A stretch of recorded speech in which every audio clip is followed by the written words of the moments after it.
नमस्कार दोस्तों, स्वागत है आपका हमारे यूट्यूब चैनल पर। जैसे कि आप सभी जानते हैं, श्रावण मास शुरू हो चुका है। अगर आप शिव जी की कृपा पाना चाहते हैं तो भोलेनाथ के प्रिय महीना सावन में इन बातों का ध्यान जरूर रखें, क्योंकि आपकी एक गलती से आपको पूजा का फल नहीं मिलेगा। आइए जानते हैं विस्तार से। सावन शिव जी का अति प्रिय महीना है। इस माह में भगवान शिव प्रसन्न मुद्रा में रहते हैं। इस माह भगवान शिव और माता पार्वती की विधि विधान से पूजा करने से जीवन के सभी कष्ट दूर होते हैं और मनोवांछित फल की प्राप्ति होती है। भगवान शिव के इस महीने में भक्ति का माहौल रहता है और चारों तरफ सकारात्मक ऊर्जा मौजूद रहती है। वास्तु शास्त्र में सावन माह के लिए कुछ विशेष उपाय बताए गए हैं। वास्तु के इन उपायों को करने से शिव भक्ति का फल दोगुना हो जाता है और सौभाग्य भी बढ़ता है। इसके साथ ही वास्तु में भगवान शिव की पूजा के लिए कुछ बातों का विशेष ध्यान रखने को भी कहा गया है। आइए जानते हैं उन बातों के बारे में। सावन माह में घर के ईशान कोण में शिवलिंग स्थापित करें। ये दिशा सबसे शुभ मानी जाती है क्योंकि ये देवी देवताओं की दिशा है। इस दिशा में भगवान शिव की पूजा करने से घर में सुख समृद्धि का वास होता है और सकारात्मक ऊर्जा बनी रहती है। इसके साथ ही इस बात का हमेशा ध्यान रखें कि सावन में हर दिन घर को पूरी तरह से साफ सुथरा रखें और सावन में घर को गंदा रखने से परिवार के सदस्यों की तरक्की रुक जाती है। इसलिए सावन के महीने में हर दिन घर को अच्छी तरह से साफ करें।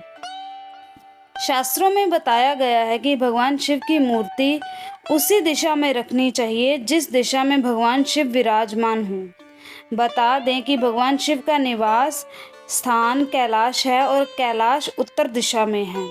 इसलिए इस दिशा में भगवान शिव की मूर्ति या तस्वीर स्थापित करें। साफ सफाई का विशेष ध्यान रखें। सावन के महीने में भगवान शिव और देवी देवताओं की पूजा के दौरान साफ सफाई का विशेष ध्यान रखना चाहिए। इसके साथ ही घर के मंदिर में स्थापित देवी देवताओं की मूर्तियों को भी समय समय पर सफाई करते रहें। ऐसा करने से जीवन में सुख समृद्धि बनी रहती है।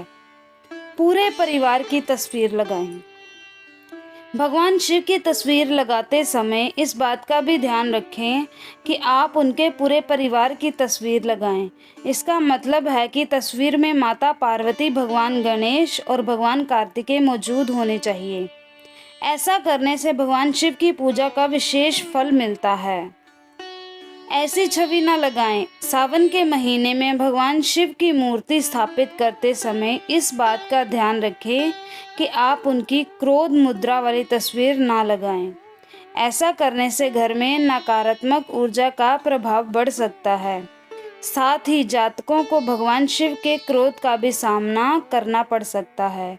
इसलिए किसी पवित्र स्थान पर उनकी पूरे परिवार के साथ मुस्कुराती हुई तस्वीर लगाएं। भगवान शिव को तुलसी और हल्दी ना चढ़ाएं। सावन के महीने में कुंवारी कन्याओं को भगवान शिव को तुलसी और हल्दी नहीं चढ़ाना चाहिए। शिव पुराण में बताया गया है कि भगवान शिव को तुलसी और हल्दी कभी नहीं चढ़ाना चाहिए। ऐसा करने से व्यक्ति को प्रतिकूल फल मिलता है। ब्रह्मा मुहूर्त में ही बिस्तर को त्यागना। जब व्यक्ति प्रातःकाल जल्दी उठेगा तभी नित्य कर्मों से निवृत्त हो स्नान आदि के बाद भोलेनाथ की पूजा सुबह में कर पाएगा। इस माह सुबह में की गई पूजा का विशेष महत्व है। वही सुबह का समय स्वास्थ्य की दृष्टि से भी फायदेमंद है। शुद्ध हवा के साथ ही सुबह जल्दी उठने से मन भी शांत होता है। मन को पूरी तरह एकाग्रित कर पूजा की जा सकती है, जो शीघ्र शुभ फलों की प्राप्ति में सहायक होती है। बुरे विचारों से दूरी बनाएं। सावन के इस धार्मिक मास में जब धर्म के प्रति आस्था होती है तो ऐसे में मन में बुरे विचारों का कोई भी स्थान नहीं होता। इसलिए इस पूरे मास किसी को नुकसान ना पहुंचाएं। अधार्मिक कार्य करने और स्त्री के बारे में किसी भी प्रकार के गलत विचारों से बचना चाहिए। शास्त्रों में भी किसी स्त्री के बारे में गलत सोचने को महापाप की श्रेणी में डाला गया है। इस माह में धर्म संबंधित पुस्तकें एवं अच्छे साहित्य के अध्ययन को प्राथमिकता दी जानी चाहिए, तभी शुभ फलों की प्राप्ति संभव हो पाएगी। गुस्से को रखे काबू में। गुस्सा अकल को खा जाता है। अशांत चित्त से कोई भी व्यक्ति पूजा जैसे धार्मिक कार्य को अच्छी तरह से संपन्न नहीं कर सकता और महादेव की कृपा अशांत मन से प्राप्त नहीं की जा सकती।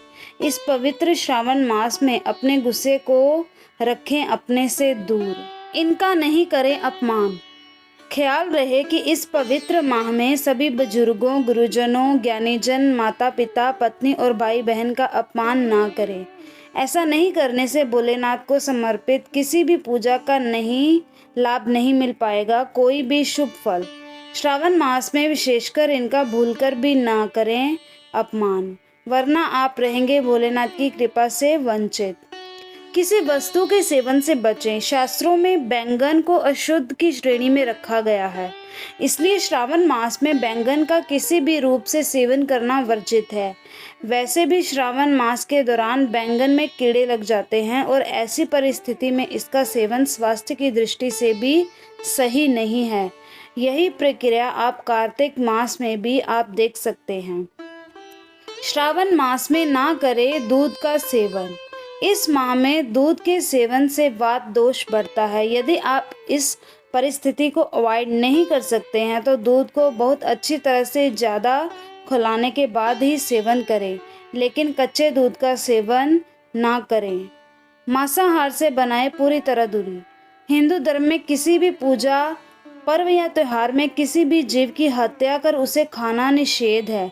एक तरफ हम धर्म का कार्य कर रहे हैं, वहीं किसी जीव की हत्या अपने निजी स्वार्थ और स्वाद के लिए करना कहाँ सनातन धर्म की बात हो गई।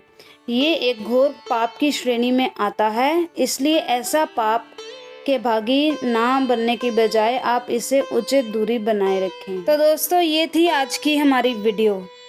अगर आप श्रावण मास में भगवान शिव की कृपा पाना चाहते हैं तो रखें इन सभी बातों का ध्यान। दोस्तों, अगर आपको ये वीडियो अच्छी लगी हो, वीडियो को लाइक करें और चैनल को सब्सक्राइब करना ना भूलें। धन्यवाद।